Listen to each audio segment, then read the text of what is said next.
अस्सलाम वालेकुम वरहमतुल्लाहि वबरकातुहू। आज का सबक में वाहिद और जमा के बारे में सिखा देने के लिए तैयार हो। இன்றைய பாடத்தில் வாஹித் ஒருமை ஜமா பன்மையின் பற்றி உங்களுக்கு கற்றுத்தருவதற்கு தயாராக இருக்கின்றோம்.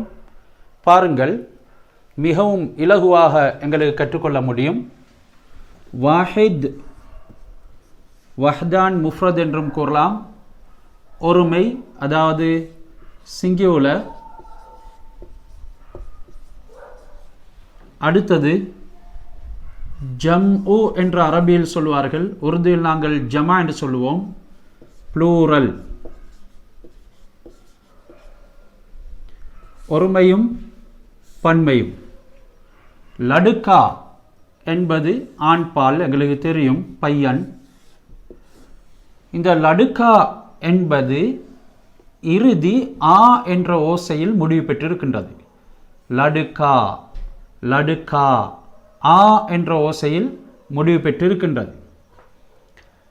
இதனுடைய பன்மை ஏ என்ற ஓசையில் முடிவு பெறும். லடுக்கே லடுக்கா லடுக்கே. மேலும் தோத்தா தோத்தா கிளி, தோத்தே கிளிகள். தோத்தா ஆ என்ற ஓசையில் முடிவு பெற்றது ஒருமை. தோத்தே ஏ என்ற ஓசையில் அதனுடைய பன்மை முடிவு பெறும்.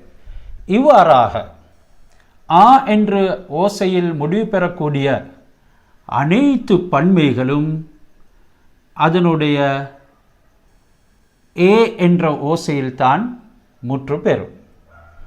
ஆ என்ற ஓசையில் முடிவு பெறக்கூடிய ஆண்பால் பன்மைகள் அனைத்தும் ஏ என்ற சப்தத்தில் முற்று பெறும். லடுக்கா லடுக்கே, தோத்தா தோத்தே, அந்தா அந்தா, தால் ஹா, அந்தஹா அந்தே. அந்தஹா என்றால் குருடர், அந்தே குருடர்கள். மேலும் எங்களுக்கு அண்டா, அண்டா என்றால் முட்டை, அண்டே முட்டைகள். அதே போன்று கோடா, கோடா குதிரை, ஆ என்ற ஓசையில் முடிவு பெற்றிருக்கின்றது.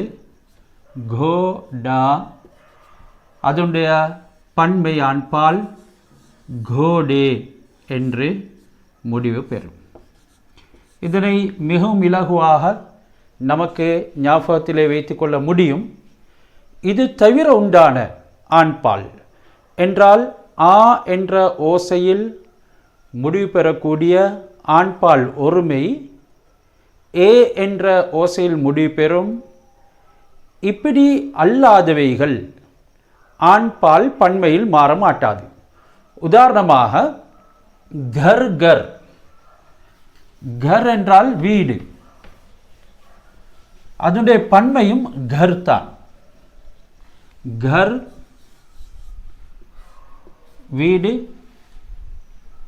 பன்மை கர் வீடுகள். மேலும் தோபி வண்ணான், தோபி வண்ணான்கள். ஆ என்ற ஓசையில் முடிவு பெறக்கூடிய ஆண்பாலின் பன்மை ஏ என்று முடிவு பெறும் என்று நாங்கள் சொன்னோம். ஆ என்றால் லடுக்கா. பாருங்கள், ஆ என்று முடிவு பெற்றிருக்கின்றது. அதனுடைய பன்மை ஏ என்ற ஓசையில் முடிவு பெறும். லடுக்கே லடுக்கே. இது தவிர உண்டானவைகள் பன்மையில் மாறுவதில்லை. கர் ஒருமை, கர் பன்மை. தோபி ஒருமை, வண்ணான், தோபி பன்மை, வண்ணான்கள். இந்த முறையில் மாற மாட்டாது என்கிறதனை ஞாபகம் வைத்துக் கொள்ள வேண்டும். இன்னும் ஒரு உதாரணத்தை நாம் கவனிப்போம். ஆதமி. ஆதமி மனிதன், ஆதமி மனிதர்கள். எனவே ஒருமை பன்மையின் பொழுது மாற மாட்டாது. இப்பொழுது நாம் ஆண்பால் ஒருமையை பற்றி கற்றுக்கொண்டோம்.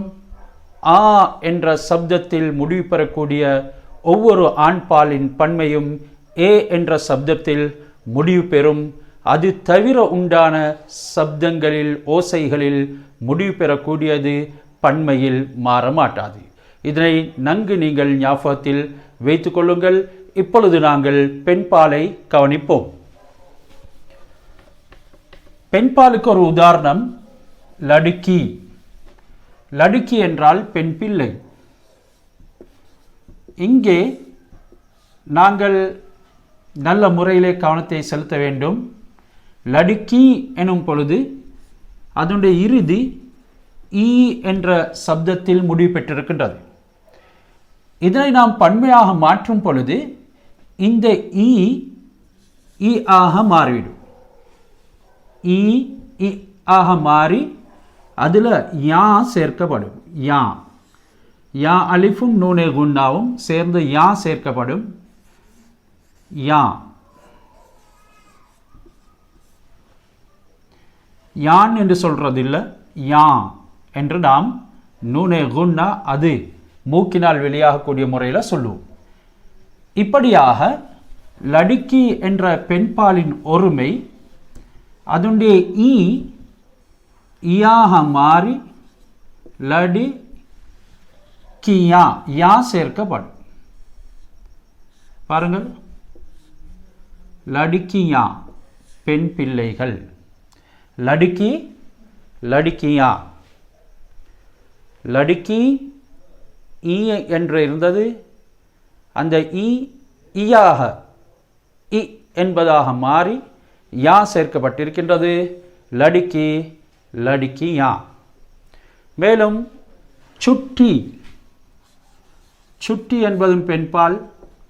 பொதுவாக இந்த பெண்பால்களை நமக்கு அடையாளம் பெற்றுக்கொள்ள முடியும் இந்த யாவின் மூலம் முடிவு பெறுவதனால். சுட்டி சுட்டியா அதனுடைய பன்மை சுட்டியா. சுட்டி என்றால் விடுமுறை, சுட்டியா விடுமுறைகள். மேலும் பில்லி பில்லியா. பில்லி பூனை, பில்லியா பூனைகள். பில்லி பில்லியா. இவ்வாறாக ஈ என்ற ஓசை அல்லாத உயிரெழுத்துகளில் முடிவு பெறக்கூடிய ஒவ்வொரு பெண்பாலும் அதனுடைய பன்மை எப்படி மாறப்போகின்றது என்கிறதனை நாங்கள் பார்ப்போம். நன்கு ஞாபகத்தில் வைத்துக்கொள்ளுங்கள். ஈ என்ற ஓசை அல்லாத உயிரெழுத்துகளில் முடிவு பெறக்கூடிய பெண்பால் எவ்வாறாக மாறுகின்றது. உதாரணமாக நாங்கள் பார்ப்போம். கிதாப். கிதாப் இதனுடைய முடிவு ஏ என்று வரும். கிதாப் புத்தகம், கிதாபே கிதாபே. கிதாப் என்று இங்கே முடிஞ்சிக்கிற போல இங்கே முடிவு பெறுகின்றது. அதில் நாம் ஏ சேர்ப்போம். ஏ ஏ ஏன் அல்ல, ஏ. கிதாப் கிதாபே. அதாவது யாவுடன் நூனே குன்னாவை சேர்த்திருக்கின்றோம். கிதாப் கிதாபே. மேலும் அவுரத். அவுரத் எனும் பொழுதும் நாம் மேலே படித்ததை போன்று ஈ என்ற ஓசையில் முடியவில்லை, தா என்ற உயிரெழுத்தில் தான் முடிந்திருக்கின்றது. அதனால் அதனுடைய பன்மை அவுரத்தே என்று வரும். இவ்வாறாக நாம் ஆண்பால் பெண்பாலினுடைய பன்மைகளை சீரான முறையிலே புரிந்து கொண்டோம். நன்கு ஞாபகம் வைத்துக் கொள்ளுங்கள். மீண்டும் அதனுடைய சுருக்கத்தை நான் உங்களுக்கு கூறுகின்றேன். ஆண் பால் ஆ என்ற சப்தத்தில் முடிவு பெறக்கூடியது பன்மையின் பொழுது ஏ என்ற சப்தத்தில் முடிவு பெறும் லடுக்கா லடுக்கே. அது தவிர உண்டான எழுத்துகளில் முடிவு பெறக்கூடியவைகள் ஆண் பாலில் பன்மையின் பொழுது மாறுவது கிடையாது. கர் கர்ராகவே இருக்கும், டோபி டோபியாகவே இருக்கும். அடுத்து நாங்கள் படித்தது பெண்பால். உதாரணமாக எடுத்தோம் லடுக்கி, லடுக்கியா என்று வரும். ஈ என்று ஒருமை முடிகின்றது லடுக்கி. அந்த ஈ இ என்று மாறி யா சேர்க்கப்படும். லடுக்கி லடுக்கியா, சுட்டி சுட்டியா, பில்லி பில்லியா. அதை தவிர உண்டான உயிர்க்குறிகள் நாம் பார்த்தோம்.